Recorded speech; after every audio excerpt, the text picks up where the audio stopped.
नमस्कार, मैं हूं प्रेम। फ्रैंकली विद प्रेम में आपका स्वागत है। आपके प्रोत्साहन के लिए हृदय से आभार। आजकल कॉकरोच जनता पार्टी के नाम से ट्विटर और इंस्टाग्राम पर एक पेज तेजी से वायरल है और इसकी चर्चा भी तेजी पर है।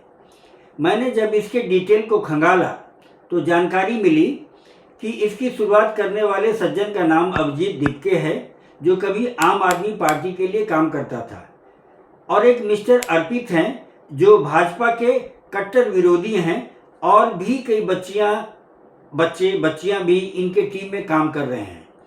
जाहिर सी बात है, इनका प्रोफाइल बताता है कि इनके कंटेंट की दिशा किधर होगी। मुझे इस बात से कोई गुरेज नहीं कि आप हमारे देश के पॉलिटिकल सिस्टम में खामियों को उजागर कर रहे हैं और उसका विरोध कर रहे हैं। आप कीजिए, गलत का विरोध करना चाहिए। आप चीफ जस्टिस के बयान पर पूरे देश को गटर बता रहे हैं, अपने देश के जेनजी को कॉकरोच कह दे रहे हैं।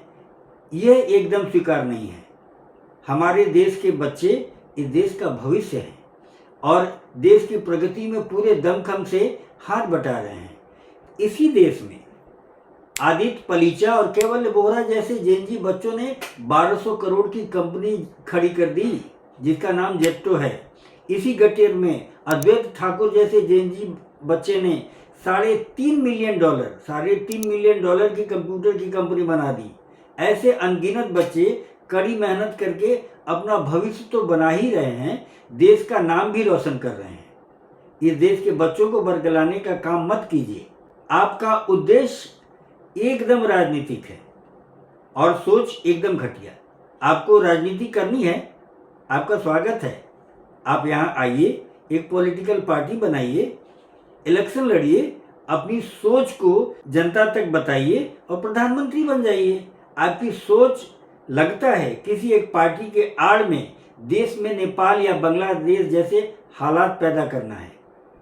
आपके ट्विटर हैंडल पर रोक लगाई गई है ना, आपके इंस्टाग्राम को भी बंद कर देना चाहिए। एक बच्ची इसी पेज पर आकर पेपर लीक पर उलझुल बात कर रही है कि एनटीए के बनने के बाद ही पेपर लीक की घटनाएं हुई, और कह रही है कि बस्ती क्यों जली यह जरूरी नहीं है, पागल के हाथ में माचिस किसने दी ये जानना जरूरी है। तो उस बच्ची को बता देना मेरा फर्ज बनता है। मैं मानता हूं कि पेपर लीक की घटनाएं सिस्टम के फेल्योर की दास्तां बयां करता है और इसमें लिप्त लोगों को कड़ी से कड़ी सजा देनी चाहिए, और शिक्षा मंत्री धर्मेंद्र प्रधान को नैतिक जिम्मेदारी के साथ इस्तीफा दे देना चाहिए। लेकिन यह भी सत्य है कि पेपर लीक की घटनाएं आज ही नहीं हो रही हैं। पेपर लीक की घटनाएं आज नहीं है इस देश में, बहुत पहले तो नहीं, लेकिन 2000 के बाद ही देखें तो 2006 में दिल्ली में 12वीं की सीबीएसई की परीक्षा का पेपर लीक हुआ था। 2007 में all India engineering entrance exam का पेपर लीक हुआ था। 2008 से 2012 के बीच पीएमटी की परीक्षाओं के कई बार पेपर लीक होने की घटनाएं हो चुकी हैं।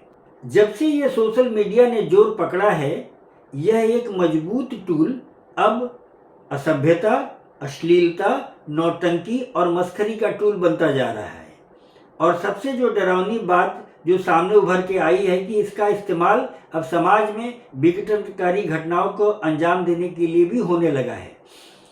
हम इसे रोक तो नहीं सकते, लेकिन एक समझदारी तो दिखानी पड़ेगी कि हम अपने बच्चों को इसके उपयोग और दुरुपयोग के प्रति जागरूक करें। जाते जाते मैं अपने देश के जेनजी बच्चों से रिक्वेस्ट करूंगा कि ऐसे फिजूल के पेज को फॉलो करने से बचें और समझदार बनें।